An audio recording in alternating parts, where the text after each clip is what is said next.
Seguimos periodísticamente, ya estamos con el doctor Nicolás Aguayo. Gracias por estar con nosotros, doctor. ¿Cómo estás? Guillermo, ha sido un placer, es un placer estar contigo una vez más. Sí. Sí, la verdad que hace tiempo que no hablamos, Hace bastante. pero un placer.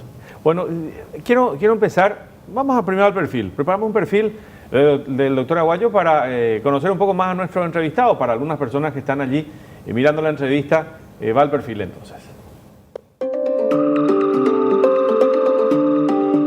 Nicolás Aguayo, de profesión médico, especialista en hematología clínica, docente e investigador de la Facultad de Medicina de la Universidad Nacional de Caguazú, estuvo frente al Programa Nacional de Control del VIH-Sida, PRONASIDA, en el periodo 1992 al 2003. Retomó el cargo en el año 2005 al 2012, año en que presentó su renuncia para integrar la dupla de Javier Zacarías Irún del Frente para la Victoria para las internas del Partido Colorado.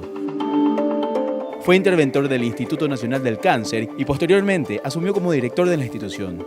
Ocupó el cargo de director del Servicio Nacional de Erradicación del Paludismo, CENEPA, desde junio de 2015 hasta agosto del 2018. Actualmente es presidente de la Fundación Rayos de Sol, lucha contra el SIDA y es referente nacional del programa de la prevención del VIH-Sida.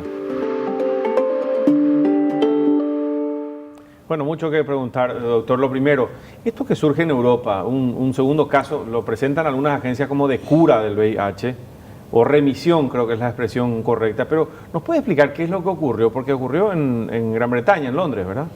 Sí, bueno, la verdad, desde el 2007 aproximadamente se viene hablando de este tema, y la verdad estamos bastante lejos todavía de la cura del SIDA. Este puede ser un hallazgo muy importante.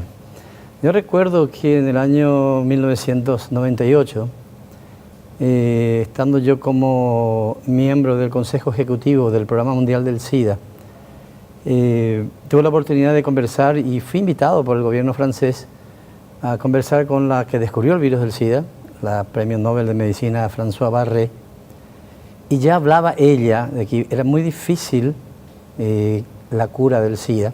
La famosa vacuna. La famosa vacuna, sí, y todo lo demás. Y ella me decía en ese entonces, ella vino 3 veces a Paraguay. Tuve el placer de conversar mucho con ella. Y una anécdota, recuerdo que hasta hoy no me perdona, es que cuando fui a París, el día de la final del Mundial de Francia, sí, en el 98. Bueno, un premio Nobel nos invitó a mí y a mi señora a cenar, y ella quería ir al concierto de los 3 tenores, claro, después de la final, y yo fuimos a cenar con ella. ¿Y usted le ocupó el tiempo con la cena? Pero imagínate, hasta hoy día es un referente. Y ella me decía, sí, cuando fui al Pasteur, de que la clave podría estar en bloquear la entrada del virus del SIDA en esos correceptores, que es lo que se funda estos estudios, estos 2 pacientes. ¿Y qué significa eso? A ver. Te explico. Sí. Para que el virus del SIDA ingrese dentro de la célula, dentro del linfocito, que es el director de orquesta del sistema inmune nuestro, linfocito T4, necesita receptores específicos. Un receptor es el CD4, le llaman así, y otros 2 correceptores, CXCR4 y CCR5. Existe el 1% de la población mundial que tiene una mutación de ese correceptor, del último que cité, CCR5 delta 32 se llama, que por más que tengan sexo con personas y contacto con personas con el VIH, sí, ingresa el virus en su cuerpo, pero lo rechaza. No puede ingresar dentro del linfocito. ¿Qué sucedió entonces?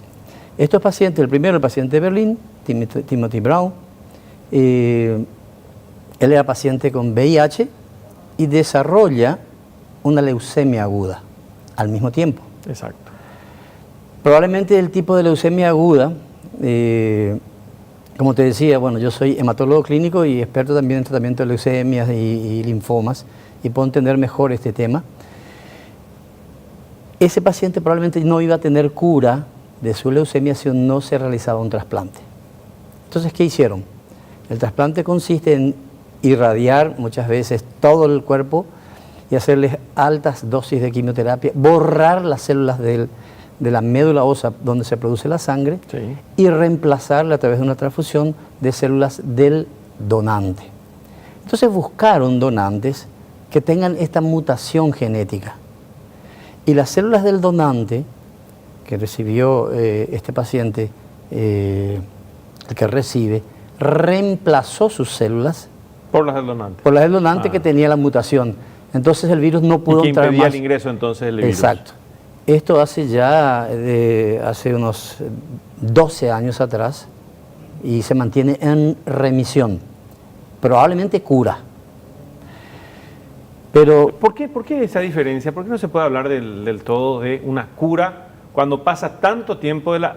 ¿Qué es la remisión? Que desaparece y se arrincona, digamos. hay dos tipos de remisiones. La remisión, cuando vos le das a un paciente terapia antirretroviral altamente eficaz, Sí. hoy día es una sola pastillita por día y puede mantenerse sin ningún problema por muchísimos años, llevar una vida normal. Sí. Pero te retirás la pastilla, el antirretroviral, y el virus vuelve a replicar, ¿verdad? Remisión, nosotros los hematólogos en términos de tratamiento oncológico decimos, desaparecieron por ahora las células leucémicas o linfomatosas, entró en remisión completa y hay que esperar un tiempo después si no vuelve. Después de cierto tiempo en tratamientos con leucemias y linfomas, si no vuelve 3, 5 años después, hablamos de curación. En este caso, el segundo paciente, el paciente de Londres, Sí. que hubo todo Un revuelo. un revuelo, ¿verdad? Mucho más de lo que realmente significa en términos de cura, ¿verdad? Este paciente desarrolló también un linfoma, al cual le volvieron a repetir exactamente lo mismo, buscaron un donante con esa mutación genética, le hacen el trasplante de médula y le retiran los antirretrovirales que mantenían niveles de virus bajos. Sin antirretrovirales, solamente con el trasplante, y hoy lleva 18 meses en remisión. Sin que se manifieste el virus. Sin que se manifieste el virus, sin que se haya dado señales del virus dentro de ese cuerpo. Puede que esto se mantenga por más tiempo y hablemos de cura. Pero no puedes decirle a cualquier paciente con HIV, yo te voy a curar haciéndote un trasplante. El trasplante de médula ósea es un tratamiento altamente agresivo. Tiene una mortalidad de entre 30, 40 y 50%, depende de dónde se lo haga. O sea, hasta la mitad de los pacientes pueden morir. Te pueden morir pacientes con leucemias, tienen muchísimas complicaciones. Un paciente que está tomando sus antirretrovirales está perfecto. Sí. Le hace así, te hace un trasplante para curarte, si él de hecho tiene una cura mientras tome sus antirretrovirales. Segundo, podría estar indicado en pacientes con leucemias o con enfermedades oncológicas hematológicas y HIV asociado. Probablemente sí, pero tienes que encontrar el donante. ¿De dónde vas a conseguir un donante que tiene solamente el 1% de la población mundial para 37 millones de personas que viven con el VIH-Sida en el mundo? Hoy son 37 millones las portadoras. Esa es la expresión correcta, ¿verdad? Porque mucho uno va aprendiendo. A mí me gusta llamarle enfermedad por HIV. Sí. Una primera etapa en donde está el virus, replica el virus y es totalmente asintomático. ¿Por qué? Porque estas células tan fundamentales que son los linfocitos 4, cuando entró todavía tienen niveles normales y pasa normalmente 5, 7, 8 años después de la infección, agotan las células de defensas y ahí comienzan las infecciones oportunistas. A partir de ahí se llama SIDA. Antes, portador asintomático. Doctor, enseguida te pregunto sobre el VIH en nuestro país. En instantes, Nicolás Aguayo periodísticamente nos habla del VIH en Paraguay. Ya venimos.